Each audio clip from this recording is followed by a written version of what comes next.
মহান আল্লাহ রাব্বুল আলামিন বাংলাদেশের মানুষের যে সংকটের মধ্যে ফেলে রেখেছে,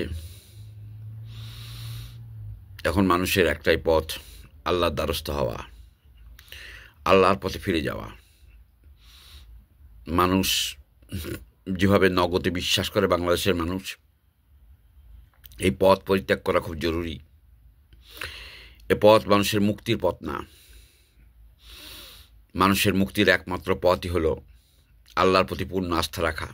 এই দুনিয়াটা যিনি সৃষ্টি করেছেন, যার হুকুম ছাড়া কিচ্ছু হয় না, যার হুকুম ছাড়া বাংলাদেশে পরিবর্তন হয়নি। আর মানুষ যখন মানুষের কাছে প্রত্যাশা করে তখন বঞ্চিত হয়, আশাহত হয়। মানুষ যখন মানুষকে প্রতারিত করে তখন মানুষ কষ্ট পায়, মানুষ নিজের প্রতি লজ্জা পায়।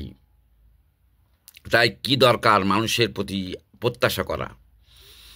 আর আজকের এই যে কালো দুর্যোগ বাংলাদেশে এখন লেগে আছে, দেশে আইন শৃঙ্খলা কিছুই নাই, আইন শৃঙ্খলা রক্ষাকারী বাহিনীগুলাও সচল না, পরিস্থিতি খুব ঘোলাটে বাংলাদেশের।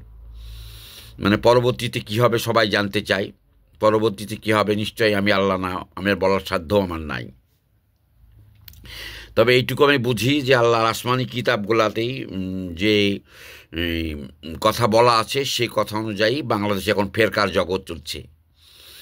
আল্লাহর প্রতি কোনো আস্থা নেই, কিন্তু আল্লাহকে সবসময় বেচা বিক্রি, একদম পান দোকানে, হাট দোকানে, বাথরুমে, সব জায়গায় আল্লাহকে বেচা বিক্রি করছে নানান ফেরকার দল। আল্লাহর প্রতি মানুষের যে আস্থা, স্বয়ং আল্লাহ যে সৃষ্টি করেছে তার কাছে যে আমরা চাইলেই আমরা পাবো। আমরা জানতাম না, অন্তত আমি জানতাম না যে আল্লাহর কাছে চাওয়ার পথটা কী।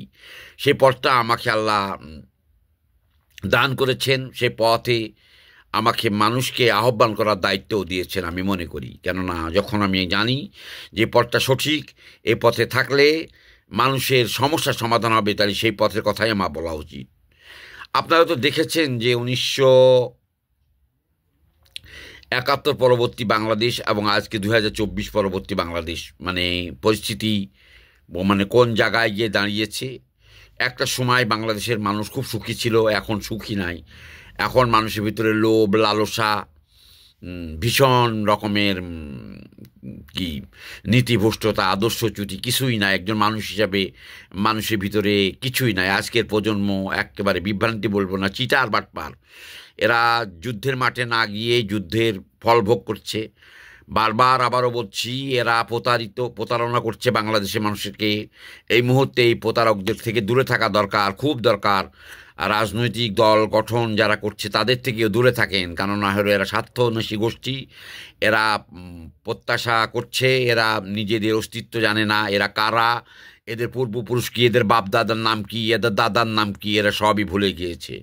এরা জানেই না বাংলাদেশের ধাপে ধাপে একটা দেশ কিভাবে লড়াই সংগ্রাম করে একটা বাংলাদেশের মানুষ কিভাবে যে কোনো বিপর্যয়কে জয় করে।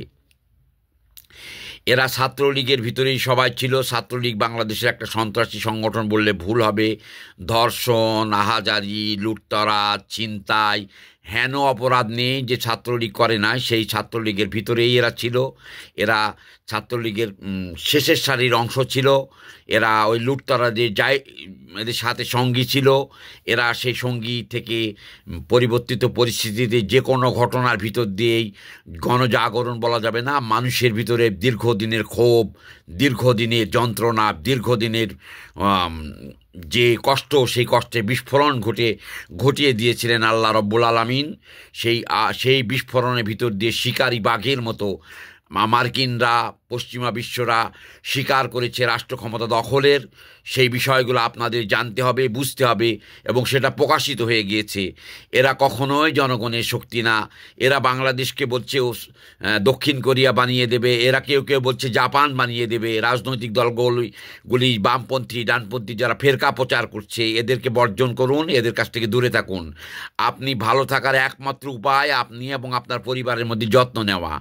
ঠিক এই মুহূর্তে বাংলাদেশে সার্বিক যে পরিস্থিতি, এতে কেউ কাউকে সাহায্য করবে না। এরা লুটপাটে ব্যস্ত হয়ে গিয়েছে। একটি প্রজন্ম, জঘন্য একটা প্রজন্ম, জঘন্য, এত জঘন্য নিকৃষ্ট প্রজন্ম পৃথিবীতে আর কখনো আসেনি। এরা পরিবর্তনের লড়াই সামনের কাতারে ছিল না।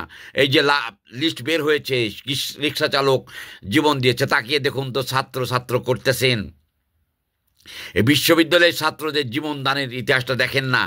এই যে জুলাই করছেন, এরা কারা? এই জুলাইয়ের বিক্রি করছে জুলাই। এরা পালিয়ে গিয়েছিল সরকারের সাথে আপোষ করে। এরা ছাত্রলীগ করতে রে ভাই, শিবিরের বেশে এখন বলে যে আমি শিবিরের সভাপতি, কেউ বলে আমি অমুক সংগঠন করেছি। আসলে এরা কিন্তু পেশাদার চোর।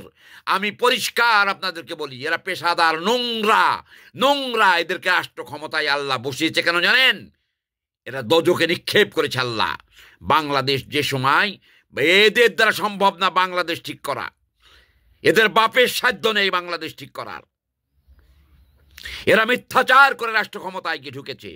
এরা লোভী, সাংঘাতিক লোভী। এদেরকে বিনাশ ডাকা হয়েছে আল্লাহর দরবারে। বিনাশ হয়ে যাবে। আপনারা তাকিয়ে দেখুন কিভাবে বিনাশ হয়ে যায় এরা। চিটার বাটপার, দেশের মানুষকে ধোঁকা দিয়েছিস, তোরা পালিয়ে গিয়েছিলি। আবার বলিস আমি অস্ত্র ধরতে কথা বলেছিলাম, সাক্ষাৎকারে বলে অস্ত্র। বেটা, তোর বাপদাদা 14 বছর অস্ত্র দেখেছিস কোনোদিন? অস্ত্র ছাত্রলীগের ছিনতাইকারী, দর্শক, এখন এসে দেশের রাষ্ট্রনায়ক সেজেছিস। অপেক্ষা কর, তোদের বিচার হবে। বাংলাদেশের মাটিতে আমি আওয়ামী লীগ বিএনপি কিচ্ছু করি না। 2 দলকে আমার চিনা, সব দল বাংলাদেশে আমি চিনা, সব দলকে ব্যক্তিগতভাবে চিনি আমি। এই দলের কোনো দলের আদর্শ নেই, একটা দলের নৈতিক ভিত নাই, যে কারণে আল্লাহ ওদেরকে নিক্ষেপ করে দিয়েছে জনগণ থেকে দূরে। ওরা নিজেরা উপলব্ধি করে, ওরা জানে যে ওরা অন্যায়কারী। ওরা নানান সময় সরকারের সাথে আপোষ করেছে, যে কারণে বিপ্লব হওয়ার পর ওটা বিপ্লব না। কেননা বিপ্লবী সরকারই নেই, বিপ্লবী পার্টি না থাকলে কখনো বিপ্লব হয় না। এটা আচমকা একটি ঘটনা ঘটেছে, এটা অলৌকিক ঘটনা। আমি বারবার বলছি এটা অলৌকিকভাবে হয়েছে। মানুষের মেজারমেন্টে ছিল না, রাজনৈতিক দলের মেজারমেন্টে ছিল না। শেখ হাসিনা পদত্যাগ করে পালিয়ে যাবেন, ছিল না মেজারমেন্টে। বিশ্বাস ছিল না মানুষের, বিশ্বাসটা ছিল। কিন্তু আল্লাহ রাব্বুল আলামিন মানুষের ভিতরে আবাবিল পাখির যে শক্তি, সেই শক্তি দিয়ে দিয়েছিল সাধারণ মানুষের ভিতরে। পাখির মতো শিকার করেছে। 2 পক্ষই খুন করেছে বাংলাদেশের মানুষকে। 2 পক্ষই ছাত্র হত্যাকারী, জনগণ হত্যাকারী। এই যে যারা ক্ষমতায় বসছে এরাও খুন করেছে বাংলাদেশের মানুষকে।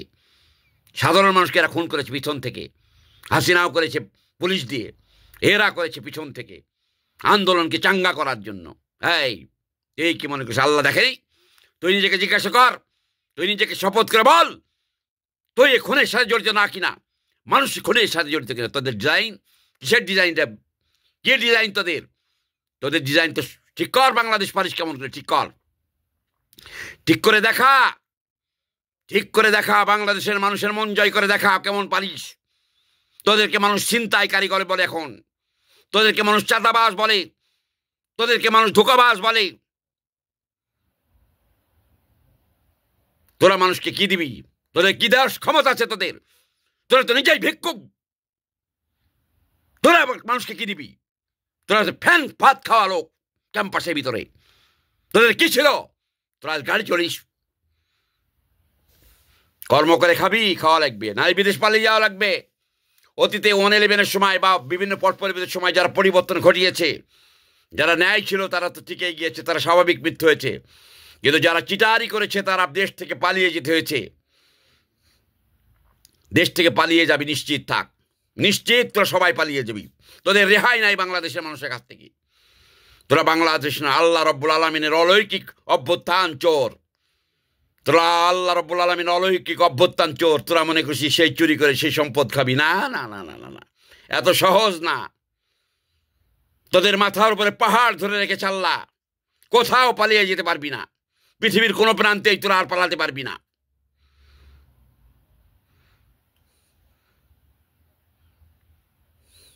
মানুষকে জ্ঞান দিস, তোর জ্ঞান দেওয়ার বয়স হয়েছে, তোর এই অভিজ্ঞতা আছে জীবনের।